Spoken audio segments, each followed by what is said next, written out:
Bonjour à tous, c'est Pedro, on se retrouve pour une nouvelle vidéo. Vous pouvez voir que je suis assez équipé. On est au volant de l'Alfa Romeo Junior Veloce et c'est 280 chevaux. On a des suspensions spécifiques, un plus gros freinage, un plus gros étrier, 4 pistons de chez Brembo. Et on va voir donc ensemble ce que ça donne sur la piste. Je sors des essais de la version 156. Donc maintenant, on est parti. Allez, on sort des stands tranquillement. Et on va voir donc ce que ça donne. On va se mettre en mode dynamique. On va déjà un peu repérer un petit peu la piste parce que je la connais pas. On est sur le petit circuit du Castellet. Ma première fois ici. Ok, déjà, premier ressenti, on a... Ok, je vois ce qu'il voulait dire. On a déjà une direction beaucoup plus ferme que sur la version 156. Donc ça, c'est déjà beaucoup plus appréciable parce que c'est ce que j'aimais pas trop. On a un Torsen, donc un différentiel à glissement limité sur l'avant. Voilà, là c'est sympa. Hein. Ça fait toujours plaisir de faire du circuit. Alors je prends un petit peu mes marques. Mais ouais, ok, ouais, c'est beaucoup mieux que sur le 156. On sent que c'est vraiment été étudié pour. On a donc des barres anti-roulis sur l'avant, des suspensions spécifiques, des suspensions sport, avec un réglage totalement spécifique. Donc, ils n'ont pas fait les choses à moitié. Ça a été étudié par ceux qui ont créé donc et ceux qui ont conçu l'Alfa Romeo Giulia et Stelvio QV, tout ce qui est GTA, etc. Donc, c'est pas non. Voilà, on sent le Torsen, ça patine pas trop en sortie de virage. Franchement, c'est vraiment super plaisant. Voilà, excellent. Voilà, hop. Alors pour le coup, c'est vraiment une toute autre voiture. C'est totalement différent. On va voir ce que ça donne au niveau du freinage.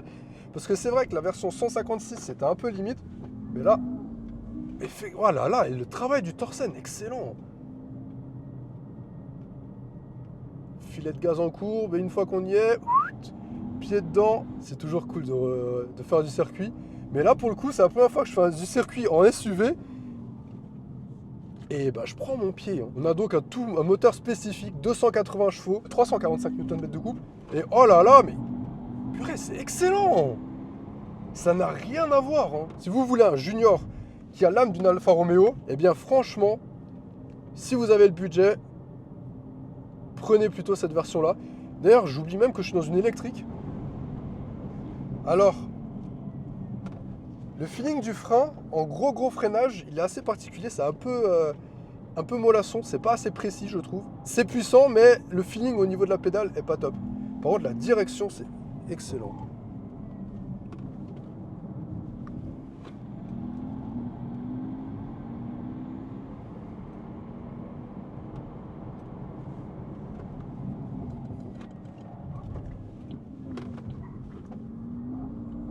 Oh là là.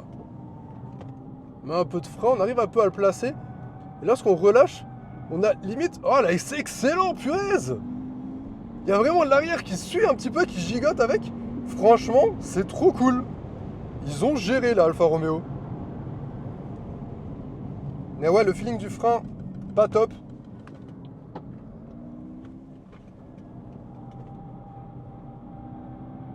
Mais là, purée. Franchement, je commence à bien la prendre en main, et le circuit et la voiture. Ce que j'adore sur cette courbe, c'est qu'on la place un petit peu au frein. Et on garde le filet de gaz qui va bien. Et franchement, oh là là, mais c'est trop. Je suis fan.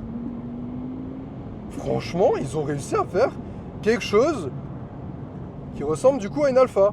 Effectivement, là c'est une Alfa. On a le comportement dynamique d'une Alfa. C'est excellent.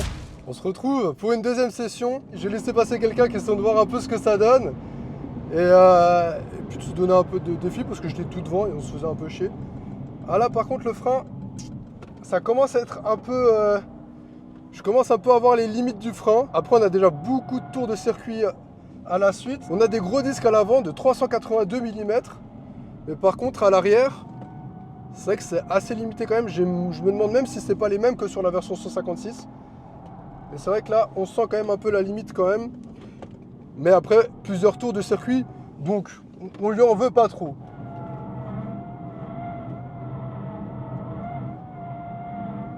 Oh, on voit les limites là. Mais le train avant il est quand même pas trop mal. Hein. Franchement c'est quand même assez bien foutu. Franchement je prends mon pied.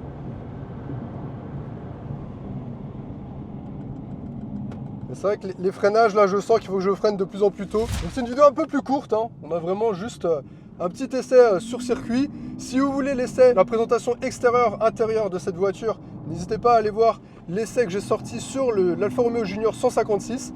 Il y a tout, la présentation extérieure, intérieure.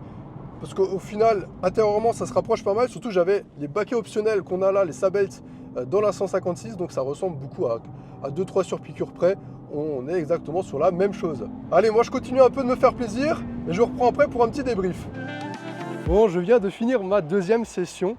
Et franchement, c'est bien mieux que les 156. Pour moi, et je sais que c'est pas possible, hein, je comprends tout à fait le truc, mais ça devrait être le junior de base. Parce que là on a une Alfa Romeo très concrète, très sympa à conduire, avec du dynamisme, de la sportivité.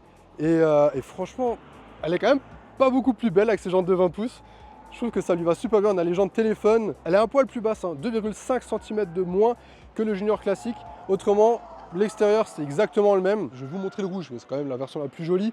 En noir il est sympa aussi, en full black. Mais en rouge, je le trouve vraiment sympa. C'est juste dommage que le bouquet ne soit pas peint en couleur carrosserie ou en noir brillant, parce que ça rajouterait vraiment quelque chose de plus premium et élégant, je trouve. Mais voilà, donc on a les plus gros disques qui chauffent bien, hein. Franchement, là, ouais. Et puis la batterie, on l'entend un petit peu refroidir. En même temps, on l'aura bien mis dedans quand même. Regardez, il y a les autres qui tournent sur le circuit juste là. Hop, la réaccélération. Très belle découverte, je m'attendais vraiment pas à ça, parce que j'avais effectivement vu que oui, la version Veloce est très sympa et tout, et puis je me suis dit bon, c'est vrai qu'ils ont quand même étudié la chose, etc. Et puis je dois vous avouer que c'est bien le cas. Franchement, j'ai adoré cette petite session. Alors c'est pas un essai comme j'ai l'habitude de faire, mais voilà, ça permet quand même d'avoir un premier aperçu. Comme je vous ai dit, si vous voulez voir la présentation complète, je vous invite à aller voir la vidéo, je vous la mets en fiche et dans la description, comme ça vous pouvez tout voir. Allez, un petit coup encore sur le circuit. Excellent. En rouge il est très beau, hein. Là on arrive à 150 en bout de ligne droite, on pile pour la petite chicane. Très sympa ce petit circuit du Castellet. Bon, en attendant, je vous dis à très bientôt pour de prochaines vidéos. Si vous n'êtes pas encore abonné, n'hésitez pas à le faire. Il y a des essais qui sortent tous les dimanches, donc n'hésitez pas à suivre l'aventure. Allez, salut!